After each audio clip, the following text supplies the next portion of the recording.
After all আমাদের Phuket airport থেকে এখন আমরা বেরিয়ে আমাদের যে ট্যুরিস্ট প্যাকেজের সঙ্গে আমাদের কথা হয়েছিল, অ্যাকচুয়ালি আমরা একাই যাচ্ছি, তো আমাদের যার সঙ্গে কথা হয়েছিল ওনার সঙ্গে বাইরে দেখা হলো। এই যে লেখা মিস্টার শৈল সরকার, ইনি আমাদেরকে পিক আপ করতে এসেছেন। তো চলুন এখন আমরা গেট নাম্বার 2 দিয়ে বেরিয়ে যাচ্ছি, তো যেখানে আমাদের গাড়ি আসবে, গাড়িতে বসবো। ভেতরে তো ছিল একরকম ওয়েদার, আর বাইরে বেরিয়ে দিয়ে যথেষ্ট গরম ছিল। তো চলুন এখন আমাদের গাড়ি আসলে আমরা ফুকেট থেকে সোজা এখন গাড়ি যাব। তো গাড়ি আসতে আসতে কিন্তু আমাদের বেশ খানিকক্ষণ সময় লেগে গেছিলো, তাই বলতে পারি আমি 20 মিনিট তো হবেই। হাজব্যান্ড এখানে একদম বিরক্ত হয়ে যাচ্ছিলো, বাচ্চা দুটো এদিক ওদিক করছিল ছোটাছুটি।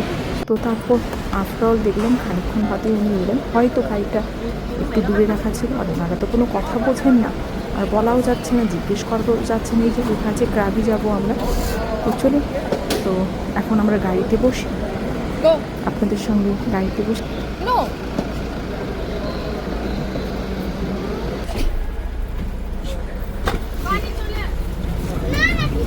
এত দূরে চলে গেলি কেন? আফটার অল আমরা গাড়িতে বসে গেছি, সোজা ক্রাবি যাব বলে। তো এই যে বেশ বড় গাড়ি, আপনাদের সঙ্গে অবশ্যই পুরোটা শেয়ার করব, আর ক্রাবি যাওয়ার পথটাও আপনাদের সঙ্গে পুরোটাই শেয়ার